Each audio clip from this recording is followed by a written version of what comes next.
The crisis of credit, visualized. What is the credit crisis?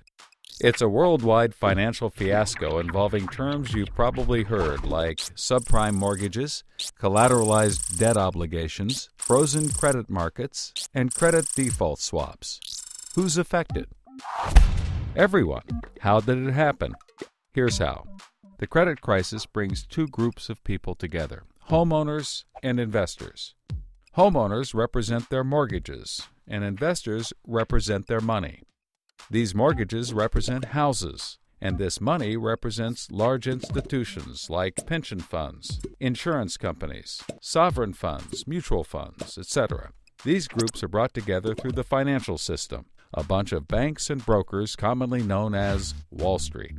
While it may not seem like it, these banks on Wall Street are closely connected to these houses on Main Street. To understand how, let's start at the beginning.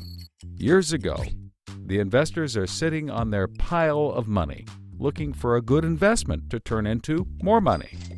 Traditionally, they go to the U.S. Federal Reserve, where they buy Treasury bills, believed to be the safest investment. But in the wake of the dot-com bust in September 11th, Federal Reserve Chairman Alan Greenspan lowers interest rates to only 1% to keep the economy strong. 1% is a very low return on investment, so the investors say, no thanks. On the flip side, this means banks on Wall Street can borrow from the Fed for only 1%. Add to that general surpluses from Japan, China, and the Middle East, and there's an abundance of cheap credit. This makes borrowing money easy for banks and causes them to go crazy with leverage. Leverage is borrowing money to amplify the outcome of a deal. Here's how it works. In a normal deal, someone with $10,000 buys a box for $10,000. He then sells it to someone else for $11,000. For a $1,000 profit, a good deal. But using leverage, someone with $10,000 would go borrow $990,000 more dollars, giving him $1 million in hand. Then he goes and buys 100 boxes with his $1 million and sells them to someone else for $1,100,000. Then he pays back his $990,000 plus $10,000 in interest. And after his initial $10,000, he's left with a $90,000 profit versus the other guy's $1,000. Leverage turns good deals into great deals. This is a major way banks make their money. So Wall Street takes out a ton of credit, makes great deals, and grows tremendously rich, and then pays it back. The investors see this and want a piece of the action, and this gives Wall Street an idea. They can connect the investors to the homeowners through mortgages. Here's how it works. A family wants a house, so they save for a down payment and contact a mortgage broker. The mortgage broker connects the family to a lender who gives them a mortgage. The broker makes a nice commission. The family buys a house and becomes homeowners. This is great for them because housing prices have been rising practically forever. Everything works out nicely. One day, the lender gets a call from an investment banker who wants to buy the mortgage.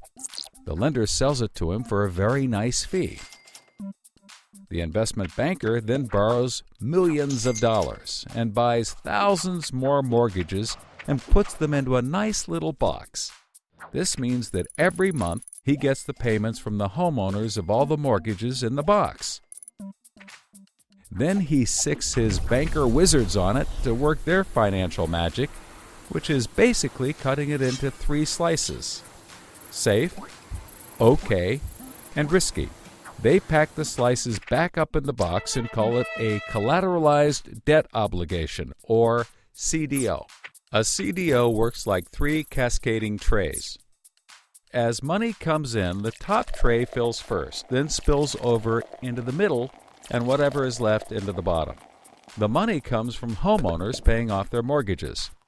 If some owners don't pay and default on their mortgage, less money comes in, and the bottom tray may not get filled.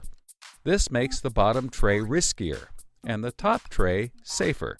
To compensate for the higher risk, the bottom tray receives a higher rate of return, while the top receives a lower, but still nice return. To make the top even safer, banks will insure it for a small fee called a credit default swap. The banks do all of this work so that credit rating agencies will stamp the top slice as a safe, AAA rated investment, the highest, safest rating there is. The OK slice is BBB, still pretty good, and they don't bother to rate the risky slice. Because of the AAA rating, the investment banker can sell the safe slice to the investors who only want safe investments. He sells the OK slice to other bankers, and the risky slices to hedge funds and other risk takers. The investment banker makes millions. He then repays his loans. Finally, the investors have found a good investment for their money, much better than the 1% Treasury bills. They're so pleased they want more CDO slices. So the investment banker calls up the lender, wanting more mortgages.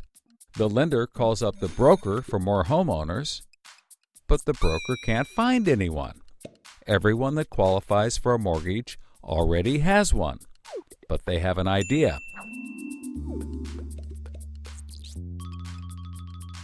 When homeowners default on their mortgage, the lender gets the house, and houses are always increasing in value. Since they're covered if the homeowners default, lenders can start adding risk to new mortgages, not requiring down payments, no proof of income, no documents at all. And that's exactly what they did.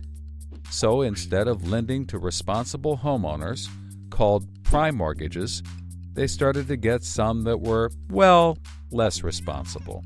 These are subprime mortgages. This is the turning point.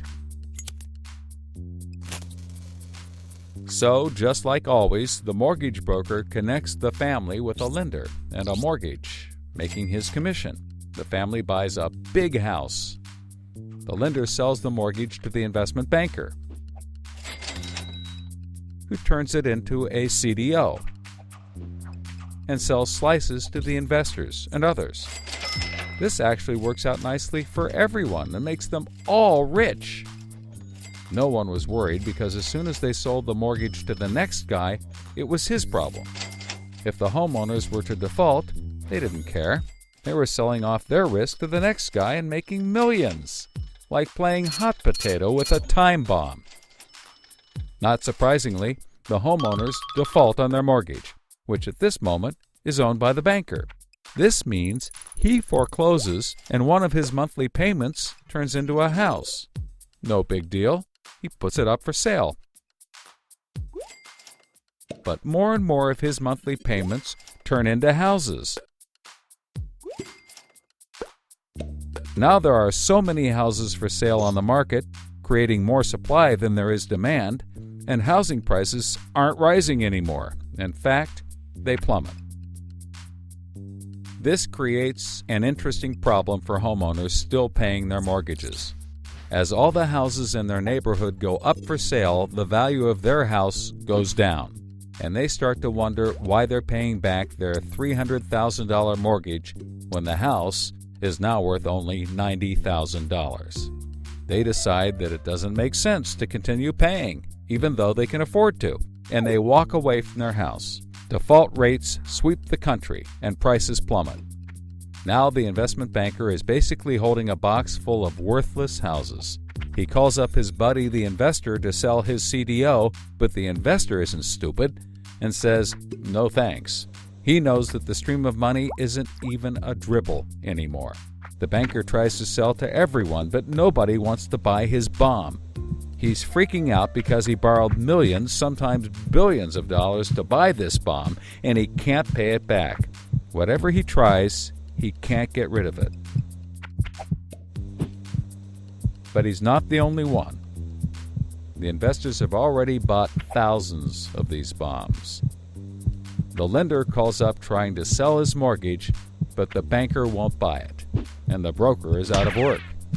The whole financial system is frozen, and things get dark.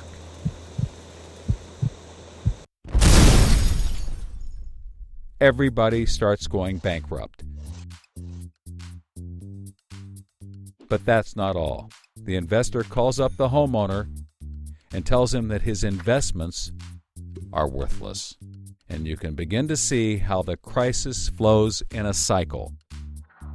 Welcome to the crisis of credit.